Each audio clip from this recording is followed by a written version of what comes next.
Hello বন্ধুরা, বর্তমান সময়ে যদি একটু লক্ষ্য করে দেখেন তাহলে দেখতে পাবেন যে মার্কেট কিন্তু একটা সার্কাসে পরিণত হয়েছে। কোনো দিন আপ, কোনো দিন ডাউন, কোনো কিছুর পেছনেই কোনো কারণ নেই। যেদিন আপ হচ্ছে সেটা কেন আপ হচ্ছে কেউ জানে না, বা যেদিন ডাউন হচ্ছে সেই ডাউন হওয়ার পেছনেই কিন্তু কোনো কারণ থাকে না। তো একটা ভোলাটিলিটি এবং হাই ভোলাটিলিটি মার্কেটে এখন আছে, আর এফআইআই কিন্তু লাগাতার সেলিং করে যাচ্ছে। আজকের যদি একটু এফআইআই ডেটাটা দেখতে চান তাহলে দেখতে পারেন একটু হয়তো কম, যেটা ৭৫৫ কোটির সেলিং হয়েছে, তার এগেনস্টে এখানে যদি আমি ডিআইএতে ক্লিক করি তাহলে ডিআই কিন্তু ২৪০০ কোটির কিনেছে। যাই হোক, এফআইআই কিন্তু সেল করা বন্ধ করছে না, সেটা হয়তো একটু কমে এসছে। এটা ২৭০০, যেখানে ৫৪০০ ছিল, মানে এটা প্রায় ৫৫০০, ৪০০০ বা ৬০০০, ৪০০০-এর রেঞ্জে ছিল। তো সেটা কিছুটা কম হয়েছে, তবে এরকম কম কিন্তু আগেও হয়েছে। তারপরে এরা কিন্তু আবার সেলিং করতে শুরু করেছিল। যেমন দেখতে পাচ্ছেন জানুয়ারি 10 এটা কিন্তু অনেকটাই কম ছিল, তারপরে আবার শুরু হয়ে গেছিলো। সুতরাং এটা কেন আমাদের স্বস্তি দিচ্ছে না আপাতত, এবং আমরা কিন্তু এক্সপেক্টও করছি না যে এরা সেলিং বন্ধ করে স্বস্তি দেবে। তো যদি সামনে বাজেট আছে, যদি সেখানে ভালো ধরনের কিছু পলিসি আসে, পার্কস আসে, তবে কিছু মার্কেট এক্সপার্টদের মতে মার্কেটে হয়তো কিছুটা হলেও হালকা র্যালি আসতে পারে এই বাজেটকে লক্ষ্য করে বা বাজেটের উপরে নির্ভর করে। যাই হোক, আমরা আজকের ভিডিওতে একটা স্পেশাল আইপিও নিয়ে কথা বলবো, যে আইপিওটার ওয়েবসাইটে আমরা চলে যেতে চাইছি। এটাই হচ্ছে সেই কোম্পানির ওয়েবসাইট যার কিন্তু আইপিও আসতে চলেছে। নামটা এখানে পড়ে নিতে পারছেন, ডক্টর আগরওয়ালস, কিন্তু এখানে ছোট্ট করে লেখা আছে যে আই হসপিটাল। তো বুঝতেই পারছেন এটা একটা হেলথ কেয়ার সেক্টরের স্টক, এবং এখানে কিন্তু আই ট্রিটমেন্ট করানো হয়, যেখানে মানে আই রিলেটেড, চোখ রিলেটেড যা ধরনের মানে ডিজিজ আছে সবাই কিন্তু এরা এক্সপার্ট, এবং এদের বিজনেসও কিন্তু চলছে। বিজনেসে কী চলছে সেটা আমরা একটু খুঁটিনাটি সব কিছু দেখে নেব। তো তার আগে দেখতে পাচ্ছেন যে এটা কিন্তু আই স্পেশালিস্ট হিসেবে এরা কাজ করে। একটা ইন্টারেস্টিং জিনিস আপনাদের সেটা বলতে যাচ্ছি, জাস্ট নামটা দেখুন যে ডক্টর আগরওয়ালস আই হসপিটাল। এবার যে আইপিওটা আসছে তার নামটা একটু আলাদা, দেখতে পাচ্ছেন যে doctor Agarwals health care limited IPO, কিন্তু এখানে যেটা সেটা কিন্তু ডক্টর আগরওয়ালস হেলথ কেয়ার কোথাও লেখা নেই, লেখা আছে ডক্টর আগরওয়ালস আই হসপিটাল। পার্থক্যটা কি সেটা আমরা একটু পরেই বুঝতে পারবো। তো প্রথমে দেখে নিচ্ছি যে কবে আসছে এবং কত অ্যামাউন্টের আইপিও। এখানে দেখতে পাচ্ছেন যে ৩০০০ কোটির কিন্তু আইপিও, মানে ৩০২৭ কোটি, যেটা কিন্তু বুঝতেই পারছেন একটা হিউজ সাইজের আইপিও। এখানে ইস্যুটা একটা কম্বিনেশন অফ ফ্রেশ ইস্যু আছে, আর এখানে কিন্তু অফার ফর সেলও আছে। একটু জানলে হয়তো আপনার খারাপ লাগবে যে এখানে দেখতে পাচ্ছেন ফ্রেশ ইস্যু যেটা সেটা হচ্ছে মাত্র ৩০০ কোটির, আর বাকি যে ২৭২৭ কোটি সেটা কিন্তু পুরোপুরি অফার ফর সেল। তাহলে বুঝতে হবে যে মোস্টলি কিন্তু এই কোম্পানির শেয়ার মানে ভেতর থেকে বড় ধরনের মানে বড় অ্যামাউন্টের মাল বিক্রি করে কিন্তু কিছু ওনার বেরিয়ে যাচ্ছে। তো যাই হোক, প্রাইস ব্যান্ড যেটা রাখা হয়েছে সেটা হচ্ছে ৩৮২ টাকা থেকে ৪০২ টাকা, আর এক লটে থাকবে ৩৫খানা শেয়ার। আইপিওর ডেটটা দেখতে পাচ্ছেন জানুয়ারি ২৯ থেকে জানুয়ারি ৩১ কিন্তু এই আইপিওর অ্যাপ্লিকেশন খোলা থাকবে। ফুল টাইম লাইন দেখতে গেলে আপনাকে একটু এদিকে আসতে হবে। জানুয়ারি ১৯ ওপেনিং হয়ে যাবে, তারপরে মোটামুটি এইসব আছে। লিস্টিং ডেট হচ্ছে 5 ফেব্রুয়ারি, যেটা ক্লোজিং হচ্ছে সেটা হচ্ছে 31 জানুয়ারি, যেটা আমরা আগেও দেখলাম। তো মাথায় রাখবেন এই ডেটগুলো। বাকি এখানে যদি বুঝতেই পারছেন এক লটের জন্য আপনাকে ৩৫টা শেয়ার আপনাকে অ্যাপ্লাই করতে হবে, যেটার জন্য আপনার অ্যাকাউন্টে থাকতে হবে কিন্তু ১৪,০৭০ টাকা। আর যেটা ইম্পর্ট্যান্ট সেটা হচ্ছে রিটেলদের জন্য কতটা সংরক্ষিত থাকবে। রিটেলদের জন্য দেখতে পাচ্ছেন নট লেস দেন 35%, সুতরাং ভালো রকমের কিন্তু সংরক্ষণ আছে আমাদের জন্য, অর্থাৎ রিটেলদের জন্য। এখানে একটা জিনিস দেখুন যে শেয়ার হোল্ডার কোটা কিন্তু থাকবে। এইখানে দেখুন share holder, yes for share holder, employee and RI. তো শেয়ার হোল্ডার কোটা থাকছে, সেটা জানলে আপনি হয়তো খুশি হবেন যে বাহ, তাহলে সেই শেয়ারটা কিনে আমি এখানে শেয়ার হোল্ডিং কোটায় অ্যাপ্লাই করতে পারবো।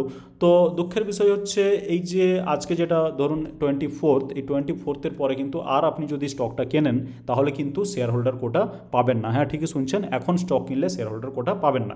যাদের আগের থেকে স্টক আছে তারা কিন্তু শেয়ার হোল্ডার কোটাটা অ্যাপ্লাই করতে পারবে। তবে যেটা প্রশ্ন আসবে মাথায় যে কোন স্টক থাকলে আমরা কিন্তু শেয়ার হোল্ডিং কোটায় অ্যাপ্লাই করতে পারবো, তার জন্য আপনাকে যেতে হবে এই স্টকটাতে, ডক্টর আগরওয়ালস আই হসপিটাল। এখন আপনার মনে পড়ছে এই নামটা যে ডক্টর আগরওয়ালস আই হসপিটাল, আর এখানের সঙ্গে কিন্তু সেটা মিলে যাচ্ছে ডক্টর আগরওয়ালস আই হসপিটাল। সুতরাং বুঝতেই পারছেন আমি কি বলতে চাইছি। এই যে doctor Agarwals health care limited, এর শেয়ার হোল্ডার কোটায় অ্যাপ্লাই করতে গেলে কিন্তু আপনাকে এই শেয়ার মানে আপনার ডিমার্ট অ্যাকাউন্টে কিন্তু ডক্টর আগরওয়ালস আই হসপিটাল যেটা সেটা কিন্তু থাকতে হবে। আমি যদি একটু মানে আইডিয়া দেওয়ার জন্য আপনাকে যদি একটু চার্টটা দেখাই, তাহলে এটা হচ্ছে 1 মাসের চার্ট। আমি একদম 10 ইয়ার্সের চার্ট দেখাতে চাই। 10 ইয়ার্সের কার চার্ট, সেটা হচ্ছে এই আগরওয়াল আই হসপিটালেরই চার্ট। এখানে একটু ক্লিয়ারলি দেখুন, এটা 10 ইয়ার্স দেখতে পাচ্ছি, মানে একেবারে 15 সাল ফেব্রুয়ারিতে আমরা পৌঁছে গেছি, বা জানুয়ারি এটা হওয়া উচিত, যাই হোক এই যে দেখতে পাচ্ছেন। তো এখানে প্রাইস ছিল 130, যেটা কিন্তু 2015 থেকে 10 বছর পর 2025-এ এসে সেটা কিন্তু 7,000ও টাচ করেছে, এবং এখন হয়তো কিছুটা এই 6,000-এর কাছাকাছি এসে থেমে গেছে। তো রাফলি যদি আপনি ক্যালকুলেট করতে চান তাহলে বুঝতেই পারছেন যে 130 থেকে 6,000 বা 7,000, বা আমি যদি 6500 ধরি মানে 6500, তাহলে কিন্তু বুঝতেই পারছেন যে এটা 50 টাইমস হয়ে গেছে কেবলমাত্র 10 বছরের মধ্যে। সুতরাং এরকম পারফরম্যান্স মানে 20 ইয়ার্সে 50 টাইমস হয়ে যাওয়া, এটা কিন্তু একটা দুর্দান্ত পারফরম্যান্স বলে আমরা সবাইকেই কিন্তু সেটা অ্যাকসেপ্ট করতে হবে। তো সেটা কার দ্বারা হয়েছে? এই আগরওয়াল আই হসপিটালের দ্বারা, যেটা হচ্ছে মেন মানে এই আগরওয়াল হেলথ কেয়ার, যেটা যার আইপিও আসছে এটার সঙ্গে জড়িত। এবার এখানে যদি আপনার অলরেডি এই শেয়ার থাকে যেটা আমি দেখালাম, তাহলে কিন্তু আপনি শেয়ার হোল্ডিং কোটায় অ্যাপ্লাই করতে পারবেন, এবং সেখানে আপনার একটা চান্স বাড়বে। আর না হলে কিন্তু কিছু করার নেই। এরপরে যদি আপনি কেনেন, মানে কালকে তো নেই, মানে সোমবারে গিয়ে যদি আপনি কেনেন, তাহলে কিন্তু সেটা কিন্তু আপনি শেয়ার হোল্ডার কোটায় অ্যাপ্লাই করতে পারবেন না। তো বাকি যেটা আমরা দেখে নেব সেটা হচ্ছে ফাইন্যান্সিয়াল দেখার জন্য আমরা একটু নিচের দিকে আমাদের চলে যেতে হবে। এই যে ফাইন্যান্সিয়াল, তো এখানে একটু রেভিনিউ দেখুন। রেভিনিউ হচ্ছে 713 কোটি, যেটা 2022 সালে ছিল। সেই রেভিনিউ বেড়ে 2023-এ হয়েছে 1031, এবং তারপরে 2024-এ 1376। এখন সেপ্টেম্বর কোয়ার্টার পর্যন্ত 2024-এ দেখতে পাচ্ছেন যে রেভিনিউ হচ্ছে 837। রেভিনিউ কিন্তু বুঝতেই পারছেন যে গ্রোথ কিন্তু ভালো রকমই আছে, প্রায় মানে অ্যারাউন্ড 40%-এর গ্রোথ, সেটা কিন্তু একেবারেই খারাপ না। তবে প্রফিট আফটার ট্যাক্সটা একটু দেখুন। এখানে 2022 সালে 43 কোটির প্রফিট আফটার ট্যাক্স ছিল, সেটা 2023 সালে এসে কিন্তু ডবলেরও বেশি হয়ে গেছে, 103 কোটি। খুবই ভালো কথা, কিন্তু তারপরে সেই গ্রোথটা যেন মিসিং মনে হচ্ছে। 2024-এ এসে সেটা কিন্তু আর বাড়েনি, বরং কমেছে, 103 থেকে 95 কোটি হয়ে গেছে। এবং বাকি যেটা সেপ্টেম্বর কোয়ার্টারে সেটা কিন্তু 39 মাত্র। তো সেখানে বোঝা যাচ্ছে না এক্স্যাক্টলি যে কতটা গ্রোথ বা কতটা সলিড গ্রোথ এখানে আছে। তবে এখানে একটা জাম্প দিয়েছে এবং জাম্পের পরে কিছুটা থেমেছে, সেটা কিন্তু সত্যি। সুতরাং আপনি যদি এটাকে একটা অ্যাভারেজ করে গ্রোথ দেখতে চান, তাহলে কিন্তু গ্রোথটাও ঠিকঠাক আছে বলে মনে হয়। আর একদম ডাইরেক্টলি যদি এই আগরওয়াল আই হসপিটাল এর যদি একটু দেখতে চান, চারটা দেখে তো আপনি বুঝতেই পারছেন যে এর যথেষ্ট মানে ভালো রকম প্রফিট হয়েছে এবং গ্রোথ আছে। তবে কোয়ার্টারলি রেজাল্ট এখানে একটু মানে ক্রস চেক করে নিন। এখানে দেখতে পাচ্ছেন যে 10, 8, 7, 9, 9 এ ধরনের সেরকম কোনো ক্লিয়ার কাট কিন্তু গ্রোথ আমরা দেখতে পাচ্ছি না। তবে স্টকের দাম কিন্তু এর রকেটে পরিণত হয়ে গেছে।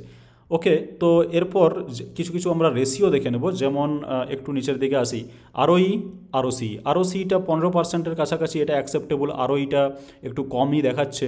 প্রফিট আফটার ট্যাক্স মার্জিন যেটা, সেটা হচ্ছে 6.90, খুব একটা কিন্তু ভালো বলা চলে না। প্রাইস টু বুক ভ্যালু এইসব কোম্পানির ক্ষেত্রে একটু বেশি হবে, সেটা নিয়ে কোনো সমস্যা নেই।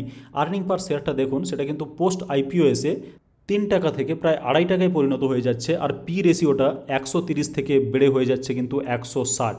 এই জিনিসগুলো কিন্তু আপনাকে পুরোপুরি মাথায় রাখতে হবে অ্যাপ্লাই করার আগে, যাতে করে আপনি কোনোভাবেই ফেঁসে না যান।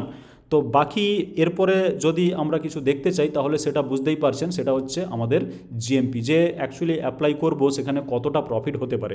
তো জিএমপি কিন্তু 24/1 দেখতে পাচ্ছেন, আজকেরই একদম লেটেস্ট এখানে জিএমপি চলে এসছে, এবং সেটা দেখাচ্ছে 13.43%।